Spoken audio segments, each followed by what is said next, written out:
talk about the communication, coaching, and conflict management.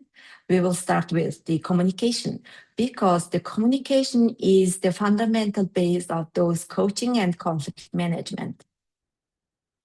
So as the definition, the communication is the process of conveying information and meaning.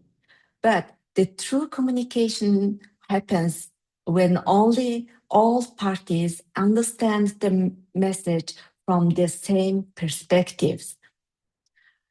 Here, I would like to mention about some communication facts. In the organization, typical managers spend around 40% of their time for the communication. And the leadership is about influencing. And this only happens through the communication. So the communication is very powerful tool for the leadership. And this leadership is also about building the relationship, which depends on also from the communication. Also, there is a linkages between the communication competency and the leadership performance, which can be explained that the more communication competency skilled manager can have the leadership, higher the leadership performance. And the better a leader communicates, the more effectively they can lead. So now there are many organizations try to train their employees to communicate more effectively. And then not only the practical organizations, but also the academics are willing to study the communication and they start to talking about the soft skills. And for the communication, we first will need to study how to send a message and giving the instructions to the employees.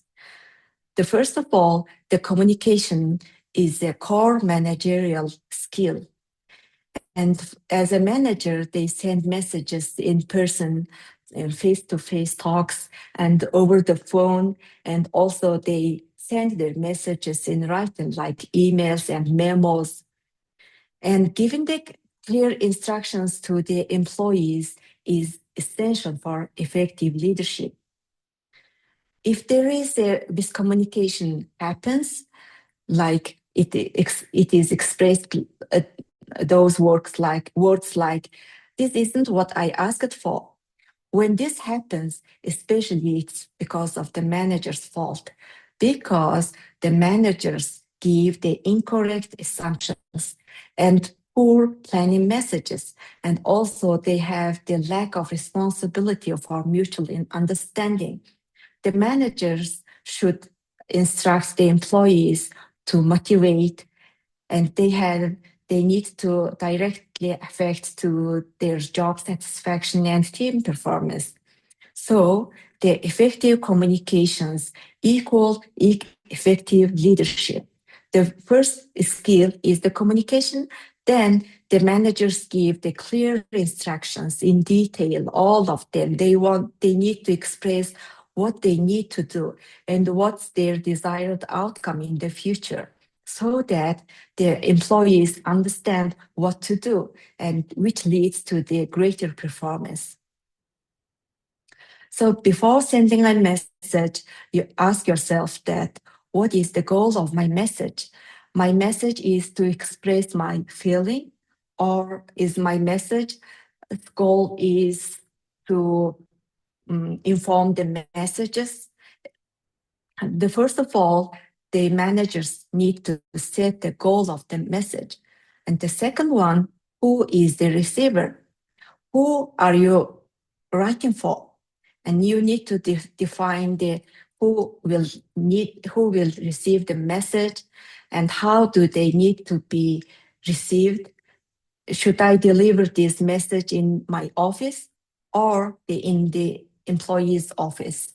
They need to decide it before they send a message. And the third one is, how should I send it? Should I use the verbal communication or should I use the written communication? The managers first they need to decide this. And the fourth one, when is the best time?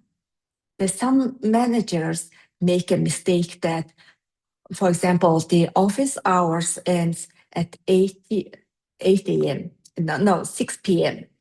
And then the time of the duration of the delivery message is around 15 minutes. But the managers send in their messages at the time of the closing hours. Leads to the maybe the employees wants to go from the office to the home, and they have the different thoughts and they have the distractions. Then the managers should choose the best time. If it's near to the closing time, maybe the managers can deliver the messages to the next day. And they also need to choose where should it happen. You need to choose the less distracted environment. If the manager chooses the oral message sending process, like they need to meet in person, they have those processes. The first of all, they need to develop rapport. They need to start the building comfort and openness between the receiver. For example, the managers can start small talking.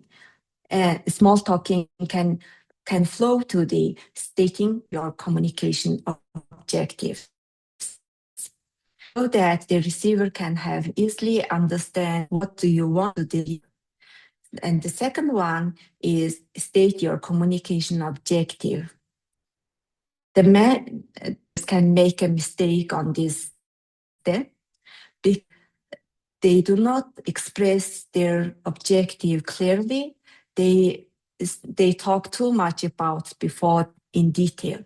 So the managers need to to clarify their purpose on this stage, and then transmit the delivering the main contents in detail. And the fourth one is to check the receiver's understanding, because the managers assume that I have explained all the objectives. She must have understand. But if you are assuming this is make a mistake. Leads to the mistakes, because until you check the receiver's understanding, all of the messages can be understood is clearly, cannot be verified. So the managers need to check their understanding by using the paraphrasing or asking the questions. And the fifth oral messaging process is get a commitment and follow up. And after delivering the messages and checking the understanding that whether the receiver has fully understand all of the content is to get content. Now, the last step is to get a commitment, and how will you do this? And when can you do this? And also make sure the follow-up actions. Then the managers can deliver the messages through oral communication and also the written communication. And here you can see the types of the oral communication and written communication. If the message is hard to deliver and they have the quite complex contents, maybe the oral communication is better.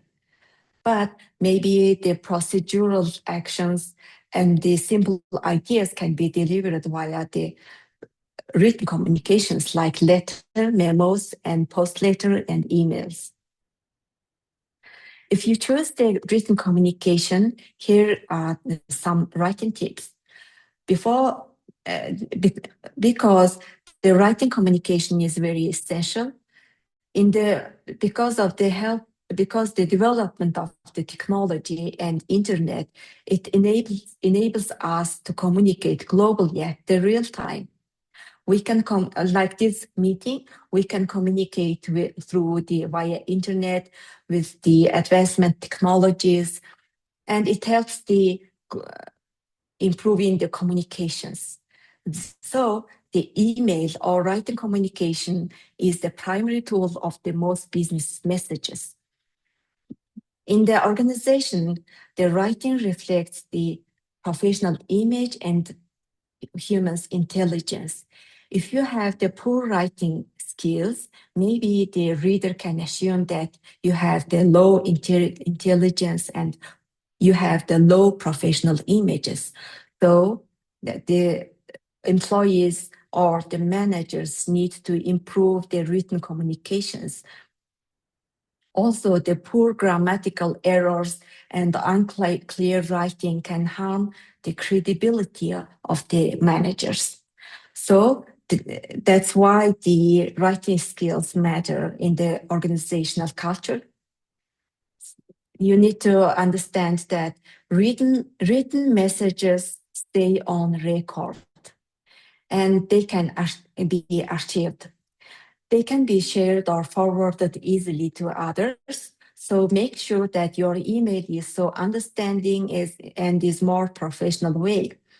In the writing communication, you need to clarify the reader understanding and managerial effectiveness and also their professional reputation. In the writing communication, there can have the several problems. The first of all is the lack of organization, and people start writing without any planning. They just start writing. But in their writing communication, you always set an objective first. What's your objective? What's your main goal?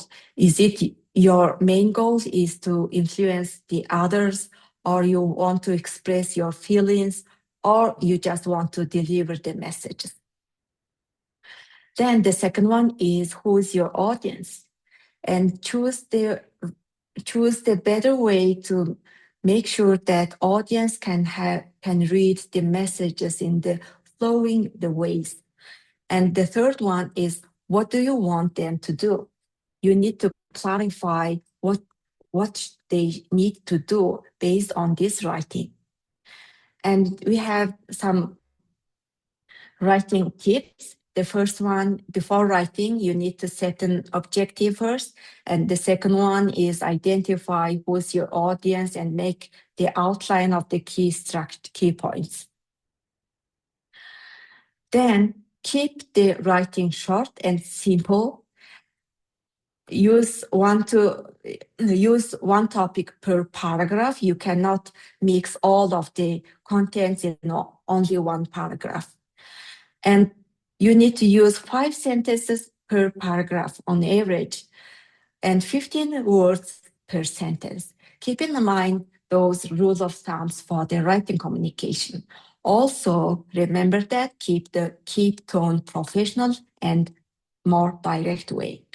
Your writing cannot have the two understanding. And also you need to use the active voice. Active voice is more clearer and stronger and more engaging for the readers. And also they use the action words and direct phrasing. After done writing, editing and revising is needed. Always review and improve your first draft. You can add missing details for clarity. The second one is cut unnecessary words or phrases. And also you can rearrange the sentences for flow and use grammar and spell checkers. And ask someone else to proofread important documents. This is a very essential step because when writing, people fully understand their writing. But from the other side, other people's point of view, maybe the writing is not clear. Maybe you can miss some details. So for the very important documents, you can ask another professionals to revise your writings. And you need to prepare the writing checklist before they send the messages. Is my purpose clear? And is the tone appropriate for the audience? Are paragraphs focused on one topic? And is it short enough and simple enough and free of errors? You need to make sure. And does it include the necessary action or follow-up? You need to check all of them. I've just talked about the how to send the message. Now we turn to the topic, to the receiving messages. For the receiving message includes 3 key steps: listening, analyzing, and checking understanding. The goal of the receiving message is to ensure accurate, respectful, and meaningful communication between speaker and listener. So here you can see the 3 key steps of the listening in details. The listening is the process of giving full attention to the speaker. It includes verbal and nonverbal feedbacks. So here are some tips. The first of all is pay full attention to the speaker. And if you are doing something, and stop what you are doing and just focus on what they are saying. And the second one is this: avoid the distractions. Remove the noise and put your phone away, and make sure your phone is on silent mode. And stay tuned and don't let your mind wander around in other topics. And don't assume or interrupt. Some people, when listening the topic, they can pre-assume the topics in the future. What the speaker is going to talk about, but it affects the listener's attention has been distracted. So just hear the full messages, and also you need to watch the nonverbal cues like the body languages and gestures. And you also need to ask questions to clarify what you have understand is really clearly or not. And also you need to take notes to capture the key details. This listening step is very essential for the communication. The very good listener is the good communicators. The second step of the listening is analyzing. And this is the process of thinking about and decoding and evaluating the messages.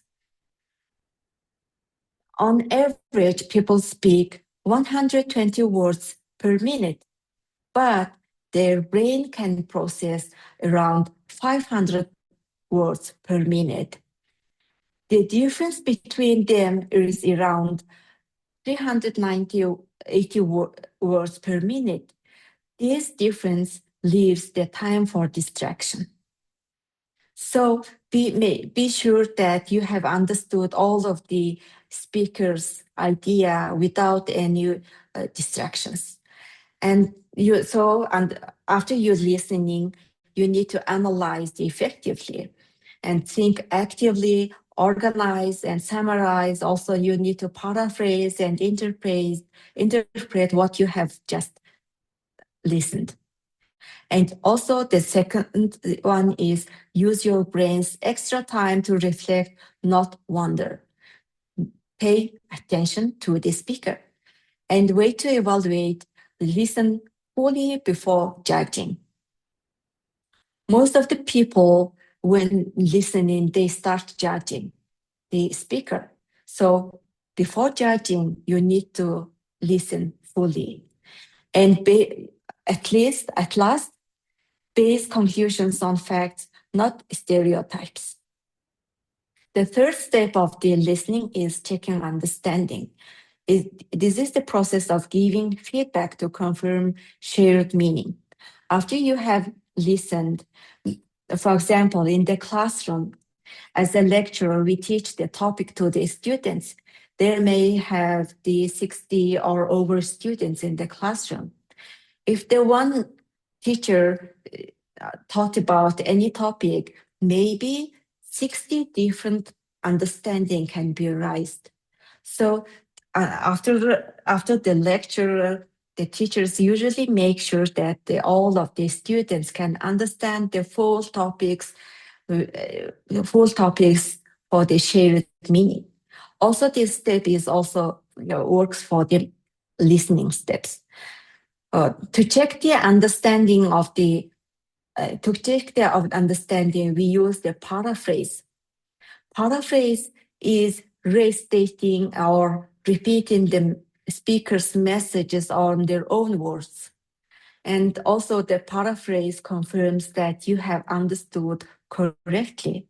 For examples, you can say that, so you are saying that this way or not?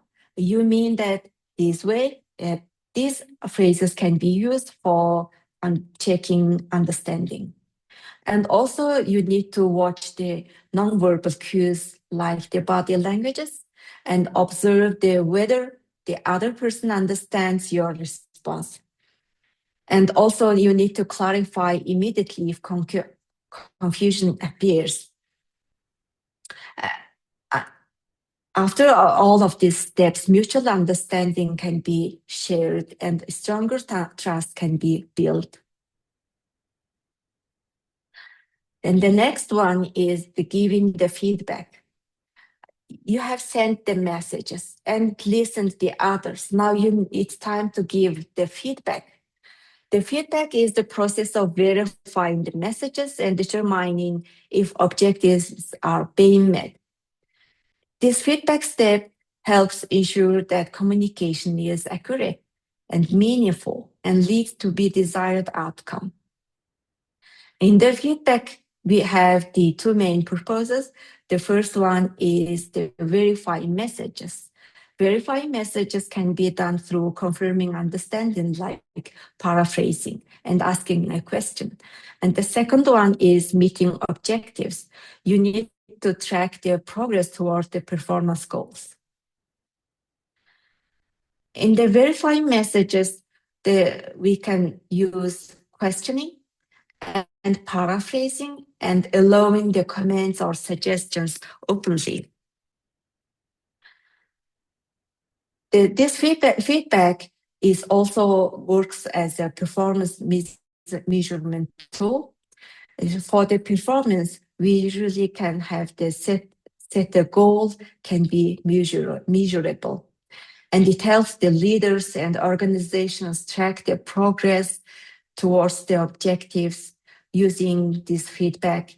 And they have the messages from the employees and what they are doing now, and whether you have any comments on this or not. And ongoing and continuous feedbacks gives the timely adjustment and continuous improvement.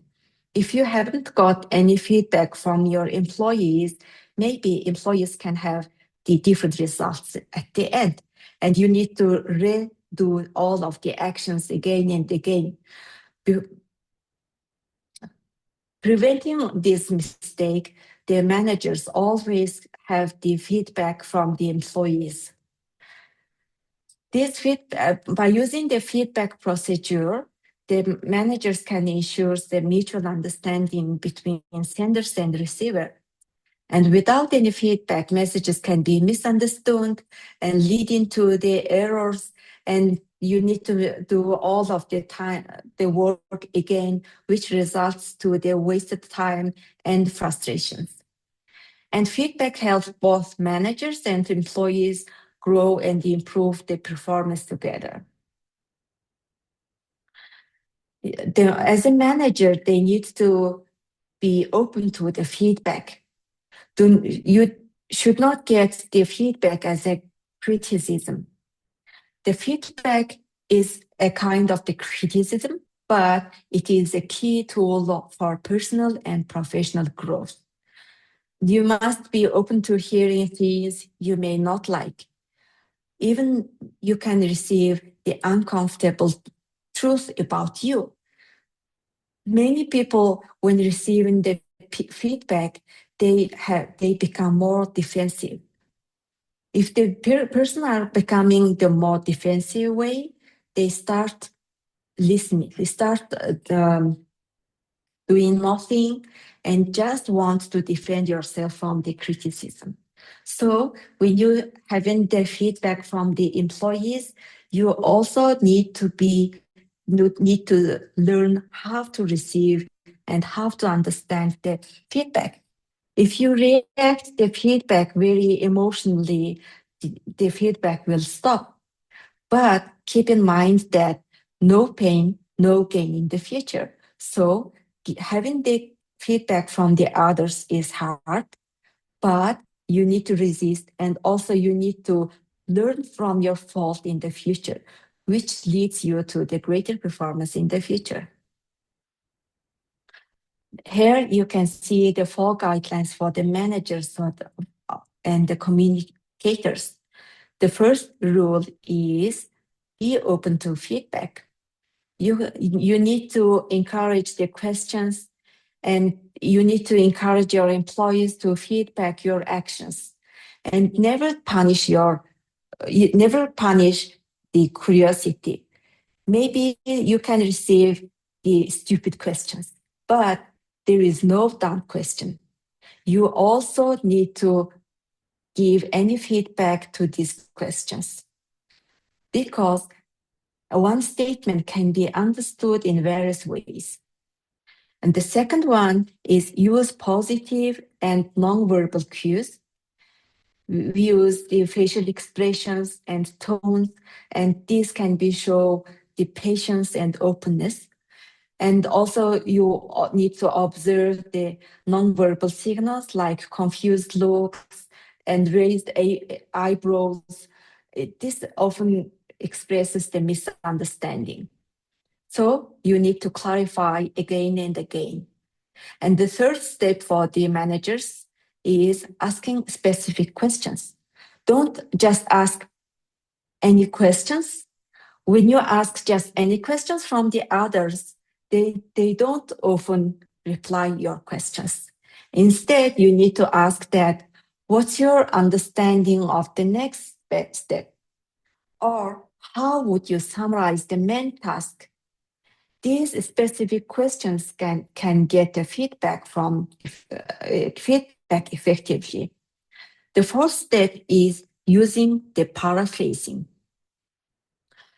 But when you're using the paraphrasing, you need to choose the right word and right sentences. How you ask the receiver to paraphrase is also affects his or her attitude.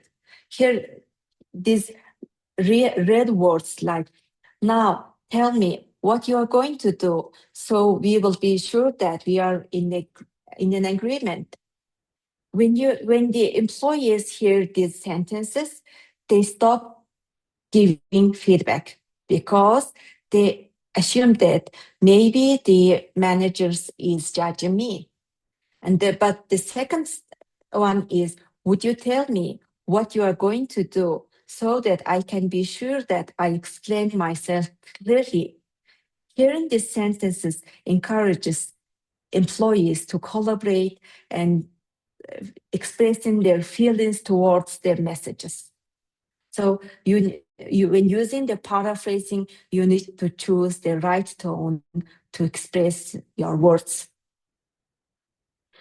So the positive paraphrasing really works, but if you're using the negative paraphrase, you also cannot receive any feedback.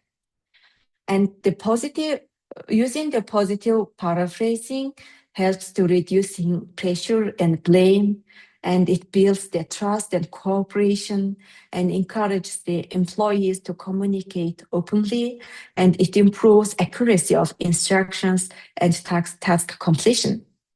And the tone of your request is very essential as much as the words you use. In the office, the organizations also use 360-degree multi-rater feedback. This is a formal performance evaluation system that gathers feedback from the multiple sources like managers, peers, subordinates, also the self and customers. For example, let's take an example of 10 people's employee organization. And then all of the employees will be rated by one employee. And then all of the employee give the scores to the others' performance. Using this system helps to provide the well-rounded and fair evaluations. Also, it highlights what strengths and improvement areas of the employees and managers. And it encourages collaboration and self-awareness. And they have understood that what's their advantages and disadvantages and what they are going to improve in the next year. And how to use this. And the first one is be open. Accept all of the feedback as information for the growth. And the second one is collaborate. You also need to discuss the results with your managers and create an improvement plan together for the next evaluation system. Seeing the disadvantages can give the opportunity to improve what you need to improve in the next evaluation system. And the fourth one is act. Show that you apply the feedback in practice. So the feedback is not about fault. This is about continuous improvement. Okay, let's turn to the next topic, coaching. This coaching is the process of giving motivational feedback to maintain and improve performance. And this coaching system focuses on maximizing strengths and minimizing weaknesses. It also helps the employees perform better and grow professionally. And coaching is now a core leadership skill and outside the sports. When we talk about the coaching, people also keep in mind that they assume they are going to talk about the sport coaching, but not. In a business environment, we use the coaching in practice.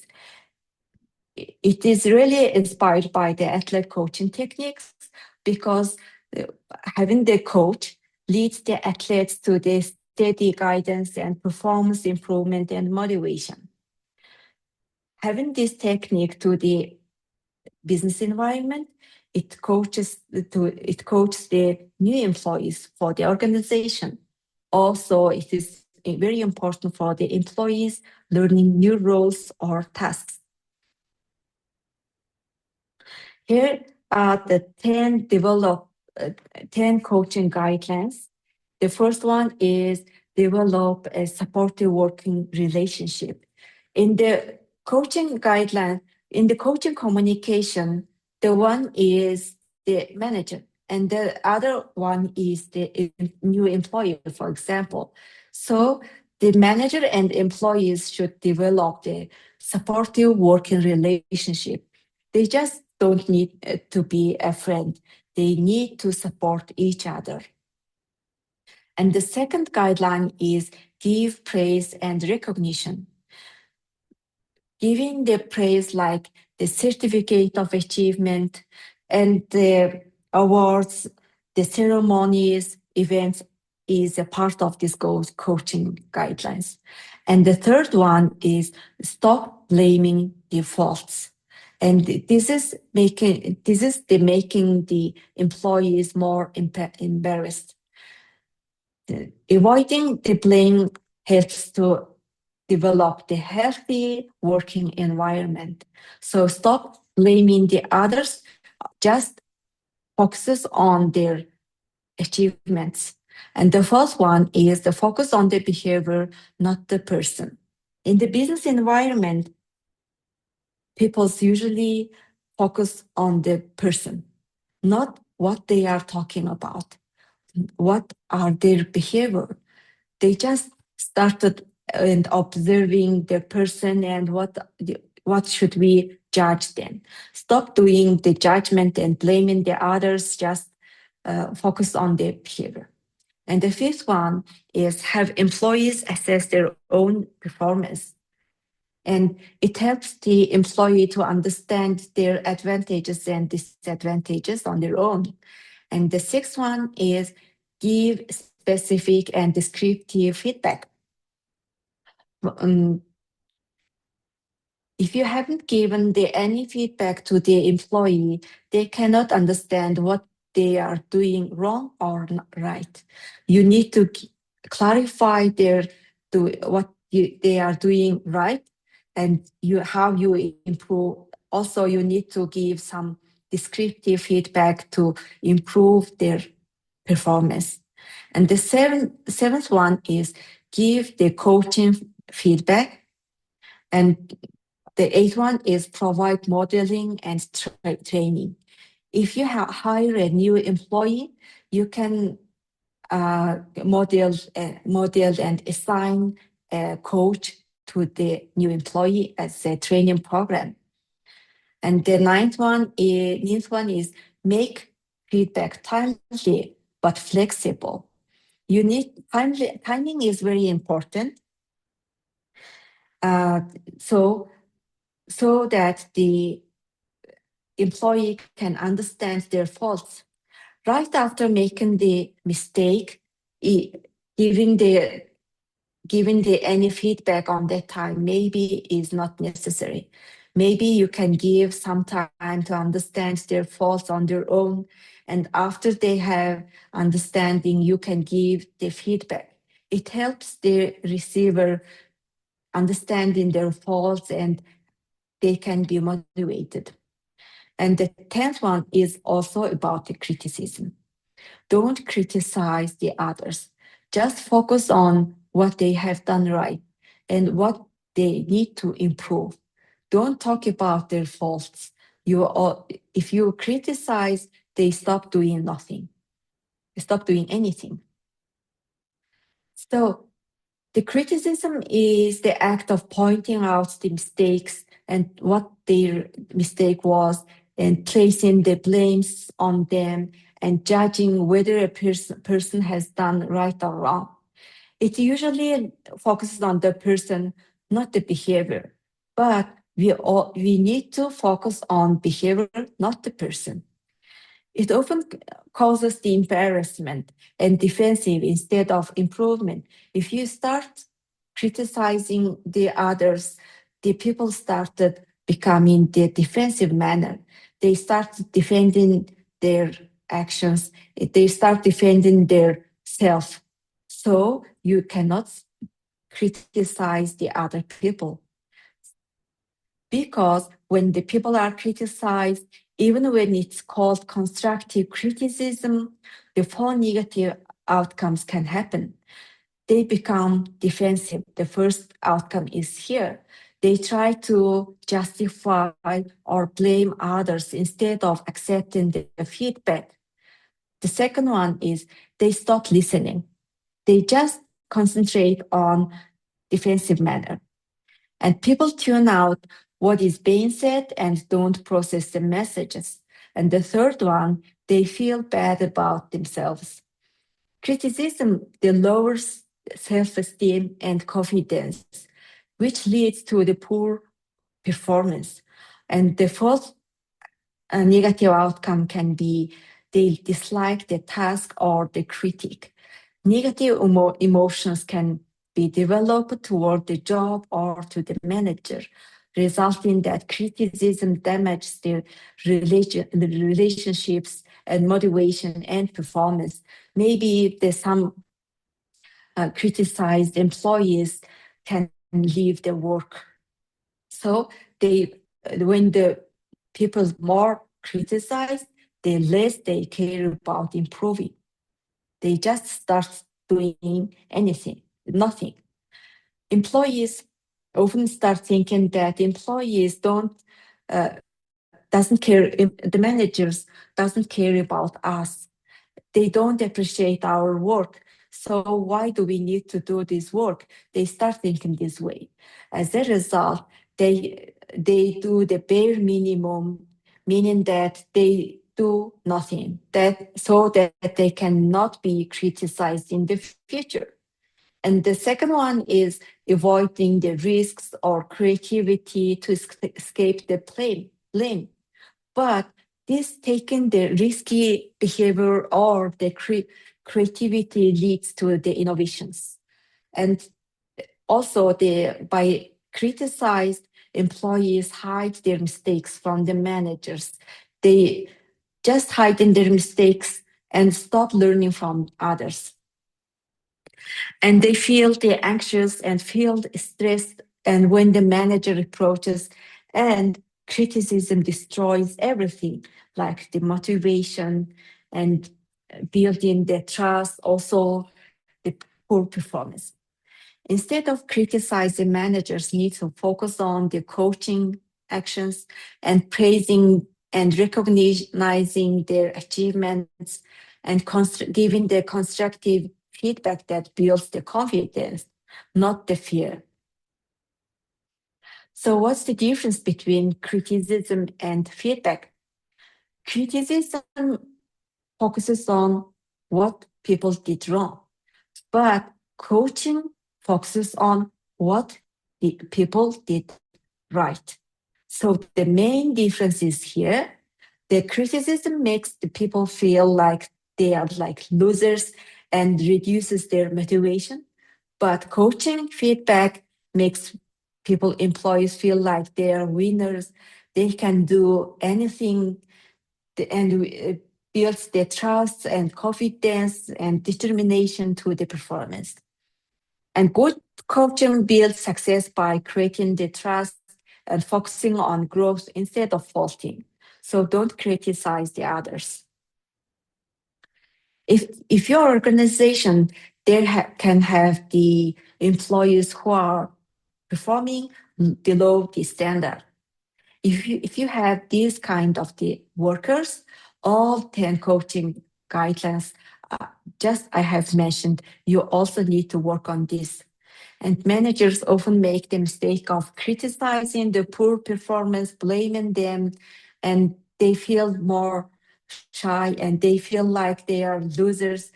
So this kind of criticism doesn't work. Instead, the managers should use patience and need to give the positive coaching to help the employees improve. And there is the attribution theory in the organization. And this attribution theory explains how managers identify the causes of poor performance and decide what action to take. In the business or social science studies, attribution theories explains the causes of the poor performance or the causes of the behavior. So first, the managers analyze the reason for poor performance, and then they choose a corrective coaching actions. And managers often assume poor performance is caused by the internal factors of the employees, like lack of the ability, lack of the motivation, not skillful, rather than the external factors like resources. However, effective and good leaders try to understand all positive causes like internal and external factors. According to performance formula, performance is the formula of ability, motivation, and resources. If one of them is low, the performance will also be low. If the ability is the issue, the managers need to provide their training to the employee. If the motivation is low, use the coaching system and encourage the others to do. And also you can use the rewarding system to motivate the others. And if the resources is the low, they ensure the employees have the tools and support what they need. According to the coaching model, it provides the structured way for managers to help the employee improve performance effectively and respectful way. It includes 4 main steps. The first step of the coaching model is describe current performance. You need to describe What is the problem?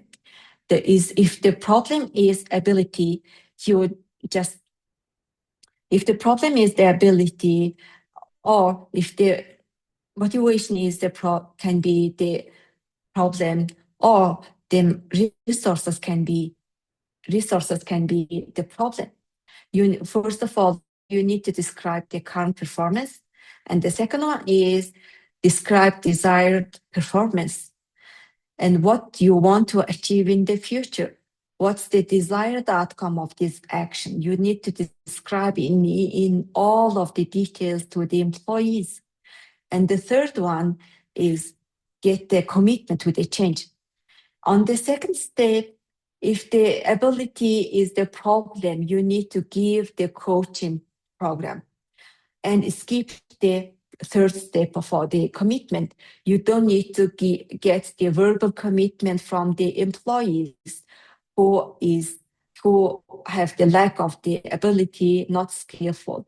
You just need to give the coaching program, training program to that employee.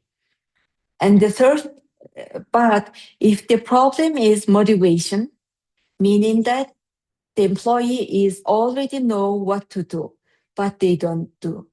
In this case, you need to get the commitment to the change on the third step.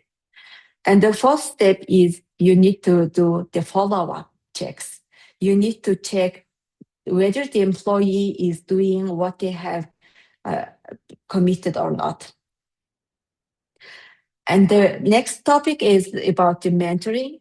And this mentoring is also a form of coaching.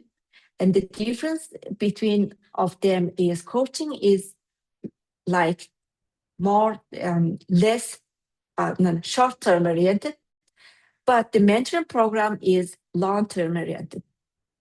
And in the mentoring program, the more experienced manager helps the less experienced employee. It shares the same also 10 tips for coaching that we have studied earlier, but is more personal, long-term, and career-oriented. By using the mentoring program, it provides the career advice and guidance to the less experienced or new employee and help the proteges to develop leadership skills and supporting the personal and professional growth. Also, it encourages proteges to learn from others, but still be themselves. This mentoring program have benefits to both protege and organization. For the mentees, they can have the greater career advancement, and they can have the higher job satisfaction, stronger relationship, leadership, and confidence. But for the organization, they can benefit from mentoring program by building a learning culture, strengthening leadership pipelines, and it improves the employee retention and morale. In practice, a lot of the companies like Hewlett-Packard, Nokia, and IBM companies use the mentoring program. And then last topic is about the managing conflict. In the business environment and the organization, the conflict exists whenever people are in disagreement and opposition. We cannot escape from the conflict. It is inevitable because everyone sees things differently. For example, here you can see this picture. Some of them see the young lady, but the others can see the old lady. So people have their own point of view. And if their expectation crosses the mind, they can have the conflicts. The success of an organization depends on how effectively manages the conflict. According to the psychological contract, it is the contract refers to the unwritten expectation between people in a relationship, especially the employees and employer relationship. For example, the employees expect the fair treatment, compensation, satisfaction, and respect. But the organization's point of view as an employer, they expect effort, skills, time, and loyalty from the employees. But they do not express what's their expectation from the others in clear way. Especially those are implicit and unspoken ways. That's why the conflict arises. And conflict often occurs when the psychological contract is broken, usually because people don't clearly express their own expectations or ask about the other's expectation. And the second one is they assume others share their expectation. For example, the managers assume that our employee is also expect the time and loyalty and efforts. No, the employees have also different expectation. You need to ask their expectation. Also, you also need to say your expectation from them. When the expectations aren't met, the conflict emerges, and to prevent this, communicate openly and negotiate expectations assertively way.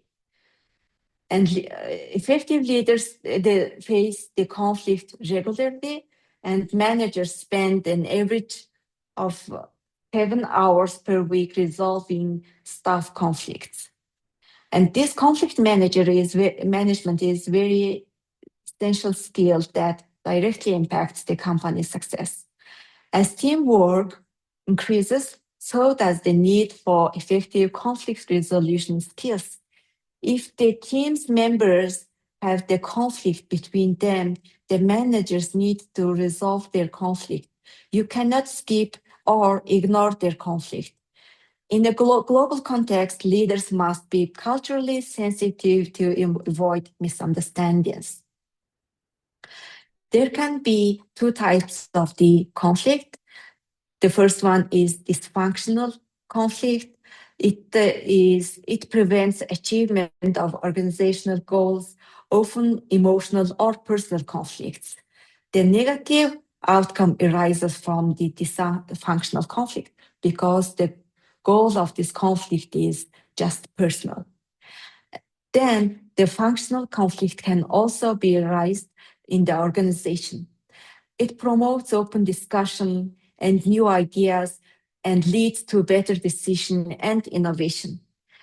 These conflicts can have the positive outcomes for the company because they share their thoughts, they conflict on the maybe developing the new product, they can have the conflict for the designs or the new ideas. It helps they really building the good relationship with others and they can result the positive outcomes.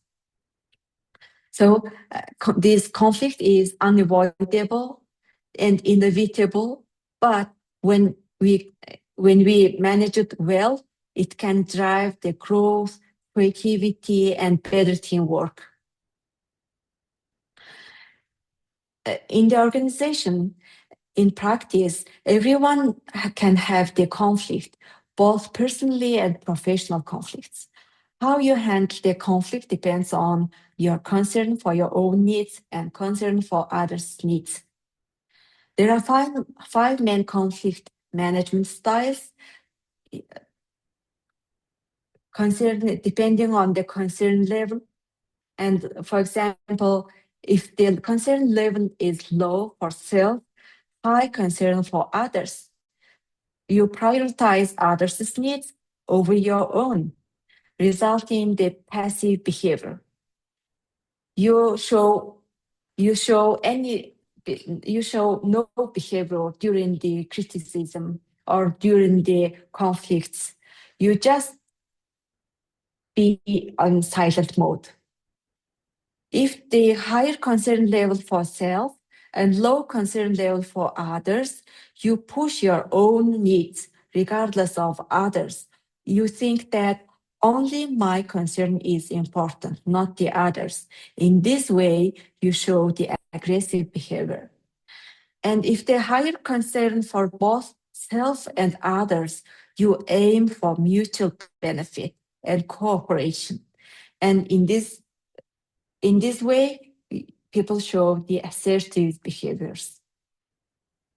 Here, the conflict management, here you can see the 5 conflict management styles, depending on the high concern for others or the low concern for others and own needs. And you can have the 5 conflict management styles from these matrices.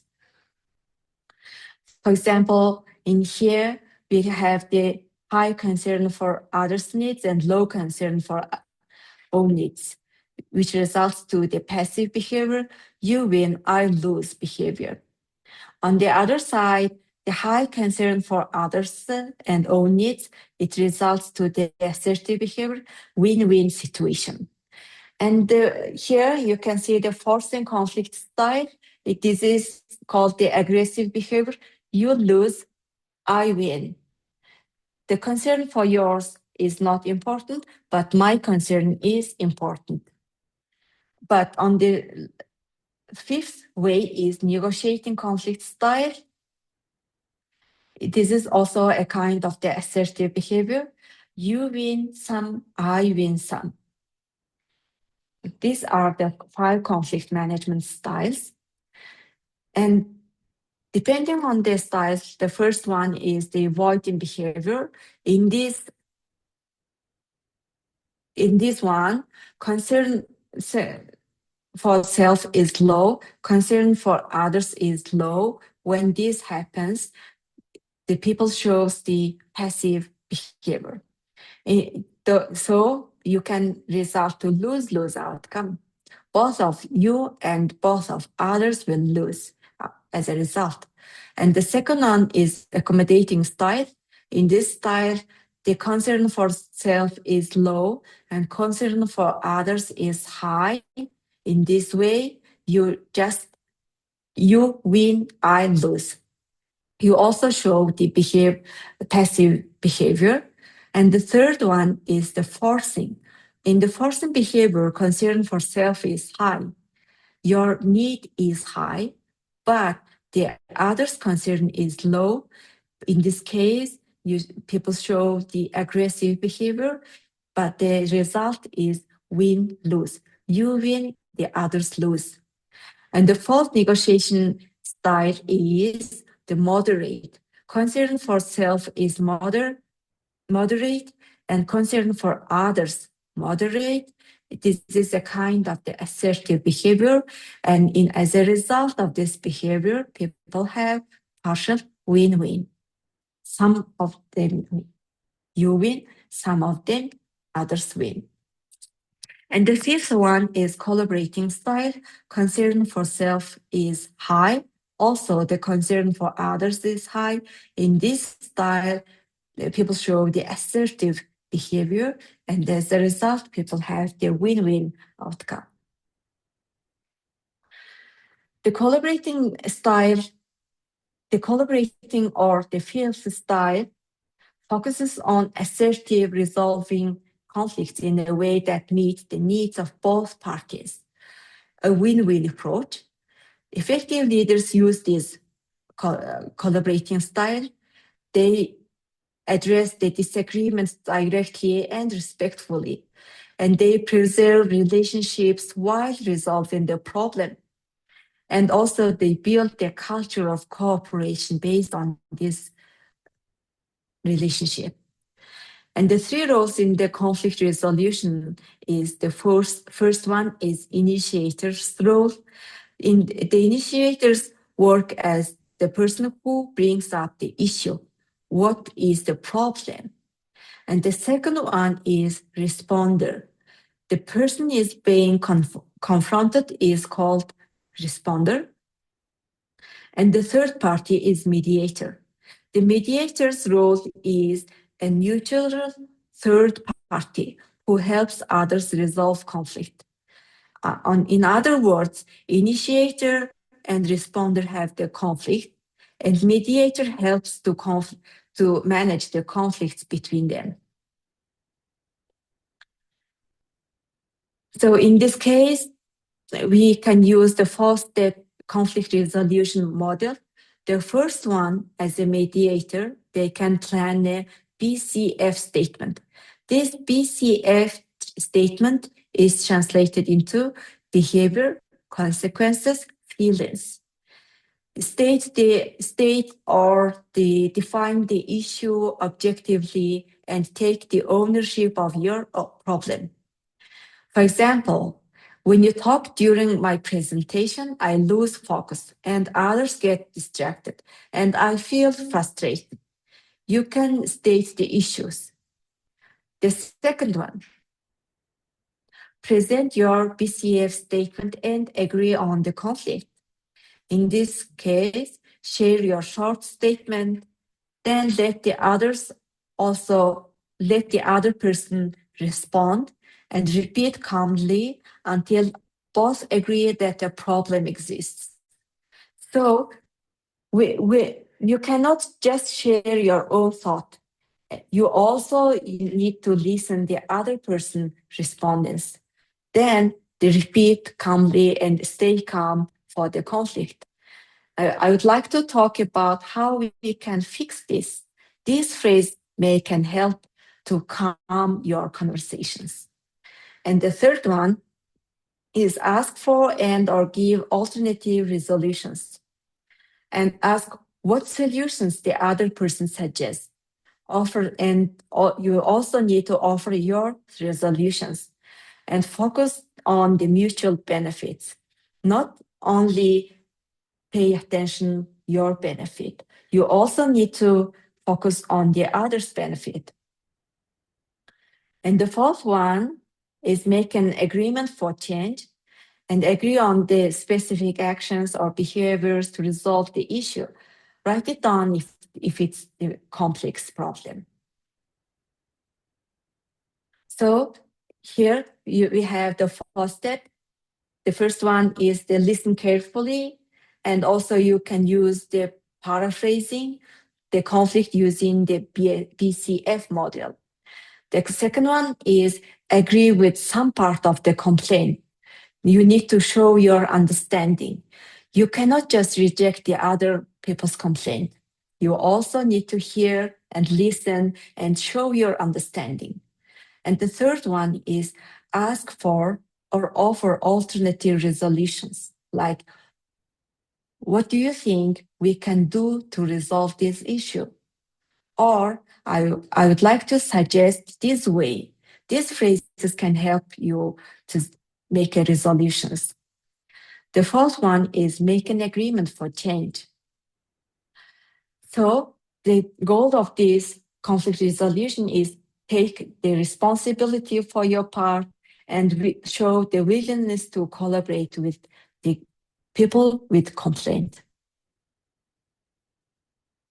So if you are the mediator between the conflict resolution, you need to understand that who mediates. In most organizations, the managers usually mediate the conflicts. In some cases, a trained employee mediator or external professionals work as a mediator between the conflicts. And the mediator's roles can be remaining neutral, not judgmental. They must be neutral. They cannot just assign the right side or wrong side. And focus on solving the problem, not assigning the blame. And also the role is to help the both parties clarifying issues, expressing their feelings, and agreeing on specific actions. If you work as a mediator, you cannot be on one side. You need to be neutral and try to help on both sides. And here are some guidelines, and meet separately first, because if there is a conflict between two of them, they are very emotional. Sometimes they are very angry. Then the mediator must meet separately. The second one is begin joint meetings when both parties are calm and willing to discuss. If their emotion is high, you need to wait until the both parties becoming the calm. And the third one is encourage the discussion about behavior, not personality. Also in this step, you need to focus on the behavior, not the person. And the fourth one is to create a shared problem statement both sides accept. And the fifth one is use coaching skills like listening, paraphrasing, and guiding. As I mentioned earlier, in the listening stages, people need to show that focusing on their speeches and stop doing nothing, just paying attention to the speakers and the problems and paraphrasing their statement in your own words to show that you have understood what they have said. And you need to give the guidance on what to do in the future. If the mediation fails, an arbitrator who is a neutral judge-like figure makes a binding decision. Maybe the common in union or labor disputes, in some organizations, they have the labor union. And in the labor union, they have the arbitrator. And the outcome is usually a compromise. The compromise is a kind of the negotiating style. So the outcome is usually a compromise and should be used sparingly since it limits the collaborations. As a result, we have the conflict resolution models. The first one is initiating the conflict resolution. The first step is planning the behavior, consequences, and feelings, and clearly describe what is the behavior and what is the consequences and what do they feel about this action. And the goal of this action is to preparing the objective and calm messages. And the second step of the initiating conflict resolution is to present and agree on the conflict. Both sides must agree that they have the conflict. And the main action is share your BCF statement and ensure both sides acknowledge there is an issue. And in this stage, you need to build the shared understanding. And the third step, ask or give alternatives. Ask the resolutions and solutions, or you can suggest the possible options. And the first step is make an agreement. The both sides needs to agree on specific behavioral changes or actions. The second second one is responding to conflict resolution. In this stage, you are confronted and listen. And the first step is you need to listen, and also you need to paraphrase to make sure you're understanding. The second step is to agree with some part, accept the responsibility for at least part of the concern. You do not just reject all of them. You need to accept some of them.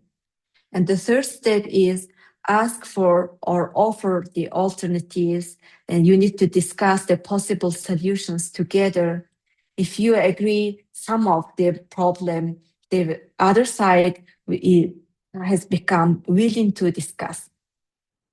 On the fourth step, make an agreement and commit to action steps for improvement. And the third role is the mediating conflict resolution.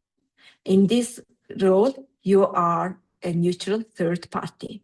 As a mediator, set the stage. In this stage, you ensure both parties are calm, establish ground rules and neutrality. On step 2, you need